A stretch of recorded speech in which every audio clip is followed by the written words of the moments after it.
Welcome to Chamber Champions. I'm Derek Miller with the Salt Lake Chamber, Utah's voice for business. Each week, we take the opportunity to speak with leaders from business, government, education, and community service organizations who are making a difference in Utah. As a Chamber Champion, these individuals are recognized for their contributions and provided a forum to empower their vision and objectives.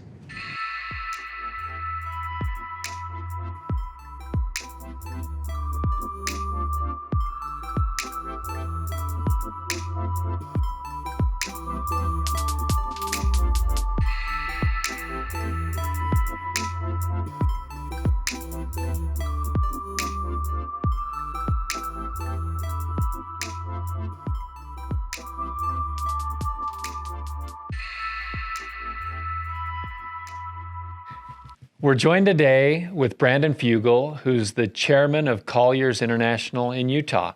Brandon, thanks for taking time with us. Thank you. It's a pleasure to be with you. You know, the coronavirus pandemic has disrupted so much.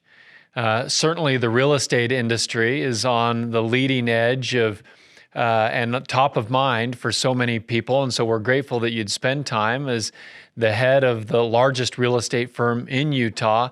I think the question that everyone's probably wondering is, what does the future hold? And I know that's hard to predict sometimes, but I'm going to ask you anyway. Give us an idea of how you see the next year or 5 years, as far out as you can look. Well, we're in a unique position. You know, commercial real estate really touches every sector of the economy, and you can't really be in business without having a real estate strategy. It doesn't matter whether you're in the garage or in the basement or running a company with thousands of employees here locally along the Wasatch Front.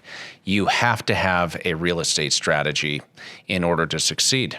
And as we have been working with community leaders and businesses through this crisis and coming up with solutions, it has become more important than ever to really be able to adapt and be quick and nimble in adopting, I think, new best practices relative to not only space programming, but bringing people together under safe environments where they can be confident in the workplace. One of the things that I liked about what you said is talking about working with your clients. And it's important, I think, for people to realize when they work with someone, in a real estate professional, it's not just about buying or selling or leasing.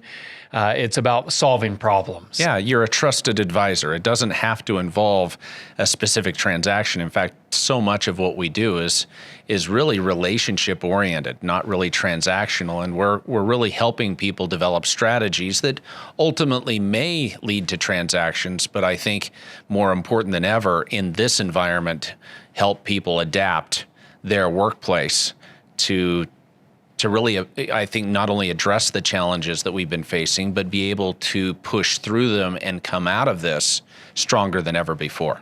So I'm sure you have a lot of those clients, a lot of people that you've developed relationships over many years and with many of your employees who are coming and saying, what does the future hold? What is Colliers International doing to help them sort that out and to prepare and plan for the future? Well, Utah is ideally positioned. You know, not only is the crossroads of the West, but I think it is positioned as the crossroads of the world. And because we have a dynamic environment that has a young, highly educated workforce. I mean, we're a college town. You look at the world-class university infrastructure and talent that we have here and the amount of technology transfer, and you add all of those positive factors up, and it really puts Utah in a position to, I think, lead through this crisis and be an example to the rest of the country as far as public-private engagement and, I think, being progressive in approaching kind of the new normal, if you will.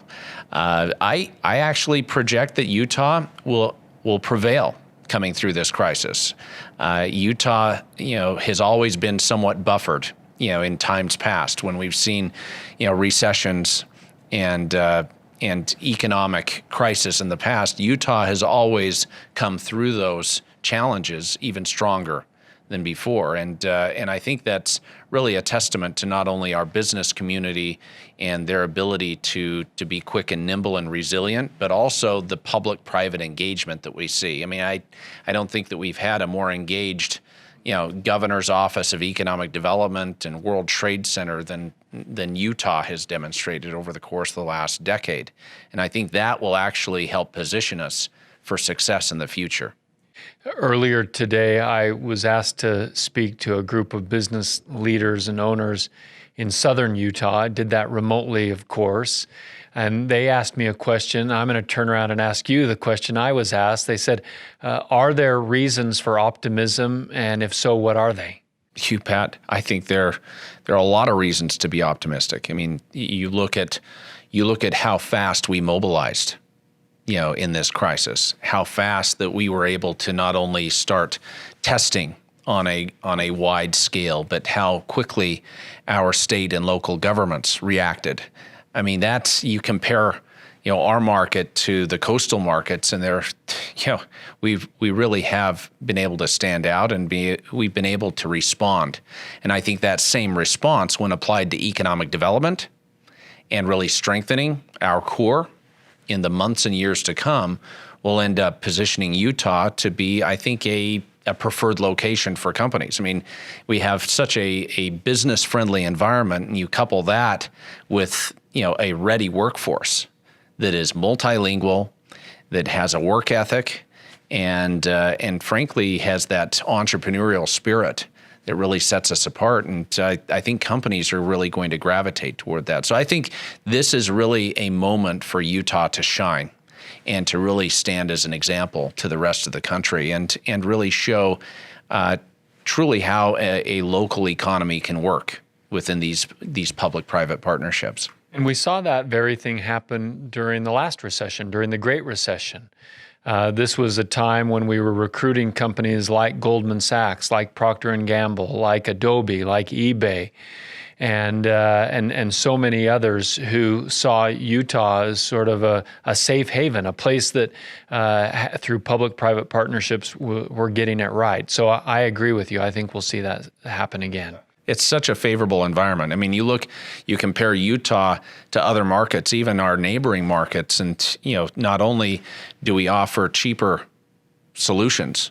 I mean, when it comes down to it, companies make economic decisions. They make decisions based on the bottom line, and we really are competitively positioned from that standpoint. And that, I mean, it's no coincidence that companies like Goldman Sachs and eBay, Microsoft, Oracle, Adobe have selected Utah to continue to grow and expand even in the midst of this crisis. I mean, even our local institutions have seen this as an opportunity to rise to the occasion and really set an example and make an investment in the future. You talked about how one of the unique things about working in the real estate industry is that you touched every other industry. And you talk about serving your clients, helping them to see around corners, prepare for the future, but you also run a business. So talk to us about dealing with the pandemic and dealing with the coronavirus with your own employees. How are they doing?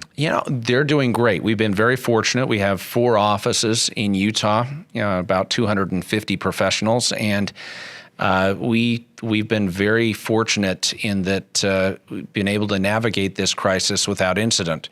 And as we have brought people back online in phases, as advised by the governor's office, we've been able to institute the right type of, I think, not only health and safety measures, but best practices to give people that comfort level. So everything from your temperature checks at the doors to, making sure that we have masks available for everyone coming and going, and sanitizer, and frankly, using touchless systems to be able to really minimize those touch points and those cases where people could potentially be at risk. And I think not only using that in our own workspace, but helping our clients, whether that be major occupiers or landlords, developers, and helping them incorporate the same type of measures. I think it's helping breathe confidence into a market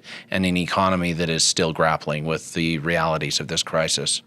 A big part of being that trusted advisor that you talked about is being able to take solutions and customize it, tailoring it for the client.